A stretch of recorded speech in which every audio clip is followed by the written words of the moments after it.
novenang ito ay hatid sa inyo ng Ave Maria Philippines. Ang novena ay isang siyam na araw na debusyong panalangin na isinasagawa ng tuloy-tuloy bilang tanda ng pananampalataya at pagtitiwala sa Diyos at sa mahal na Birhen. Kung sakaling may isang araw na hindi nagawa, ipagpatuloy lamang ito kinabukasan. Mahalaga ang katapatan ng puso higit sa perpektong pagsunod sa oras o schedule. Gayunpaman, kung tatlong magkakasunod na araw ang hindi naisagawa, mainam na simulang muli ang novena mula sa unang araw upang maibalik ang tuloy-tuloy na daloy ng panalangin at pag-aalay. Hindi ito isang parusa, kundi paanyayang ibalik sa puso ang disiplina, debosyon at pagmamahal na inaalay natin sa Diyos at sa mahal na Ina. Ang pinakamahalaga ay ang taos-pusong pagdasal at pananatiling tapat sa debosyon. Ngayon, simulan natin ang ikalimang araw. Santa Maria. Sa ngalan ng Ama, ng Anak at ng Espiritu Santo. Ikalimang araw, pamilya. Maikling pagninilay. Ang pamilyang dumudulog sa inang si Maria ay may gabay ng langit. Si Maria ay ina ng banal na pamilya. Naging sentro ng kanilang tahanan ang pag-ibig at pagsunod sa Diyos.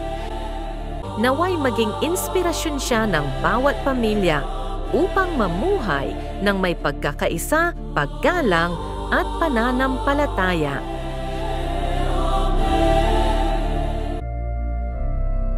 Banggitin ang inyong kahilingan dito.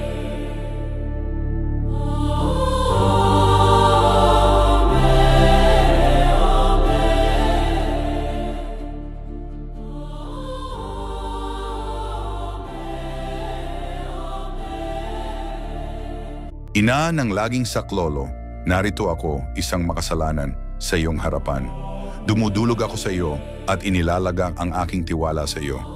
O Ina ng awa, maawa ka sa akin. Naririnig kong tinatawag ka ng lahat na kanlungan at pag-asa ng mga makasalanan. Kaya't maging kanlungan at pag-asa ka rin para sa akin. Tulungan mo ako alang-alang kay Hesukristo. Iunat mo ang iyong kamay sa isang abang nilalang na nagtatagubilin ng sarili sa iyo at naghahandog ng sarili sa iyong paglilingkod magpakailanman. Pinupuri at pinasasalamatan ko ang makapangyarihang Diyos na sa kanyang awa ay iginawad niya sa akin ang pagtitiwalang ito sa iyo, isang tanda ng aking kaligtasan. Maria, ina ng kahabagan, tulungan mo ako. Ina ng laging saklolo, huwag mo akong hayaang mahiwalay sa aking Diyos. Pangwakas na gabay. Ina ng laging saklolo, ipanalangin mo kami. O Maria na ipinaglihi ng walang kasalanan, ipanalangin mo kami na dumudulog sa iyo. Amen.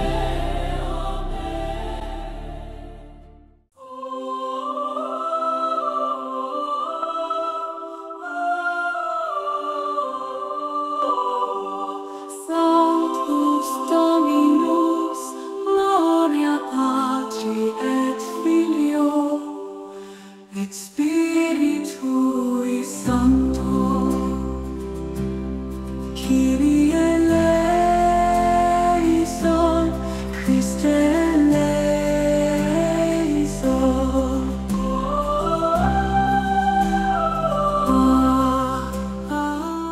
Ama namin sumasalangit ka, sambahin ang ngalan mo, mapasa amin ang kaharian mo, sundin ang loob mo dito sa lupa para nang sa langit.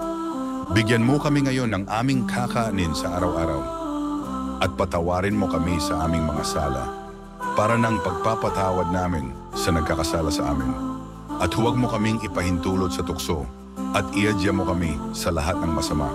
Sapagkat sa iyo'y nagmumula ang kaharian, ang kapangyarihan at ang kaluwalhatian magpasawalang hanggan. Amen.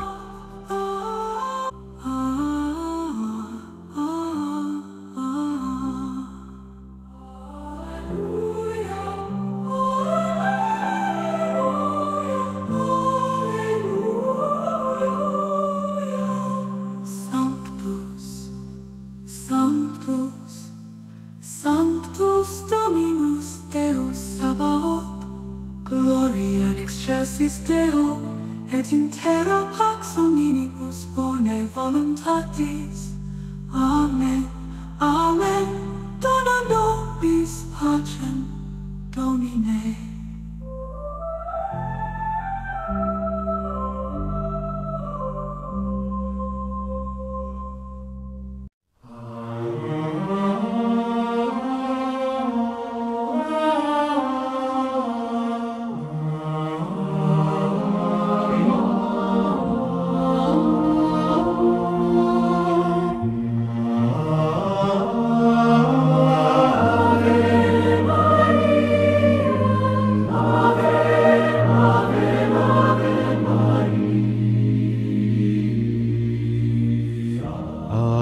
Panginoong Maria,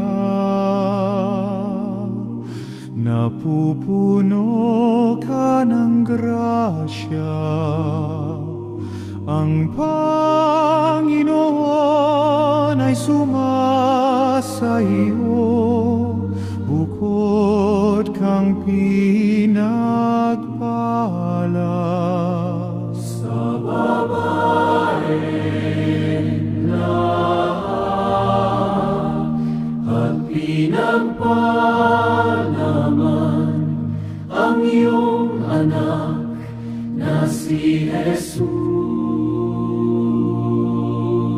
Santa Maria, Ina ng Diyos, ipanalangin mo kami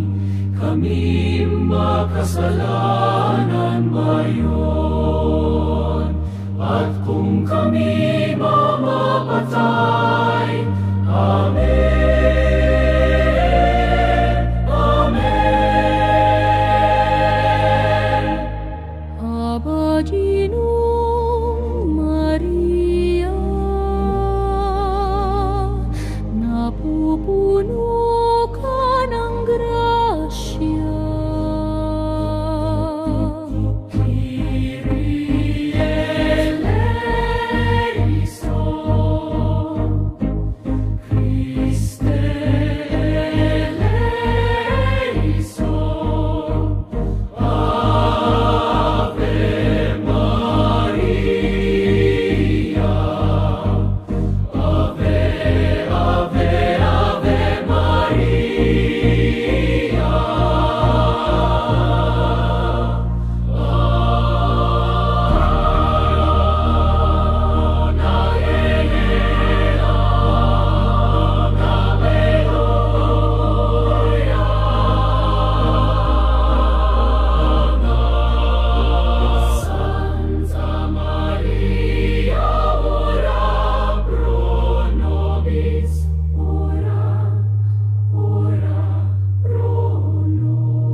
May the glory of God be with you always. May his love and grace shine upon you forever. Amen.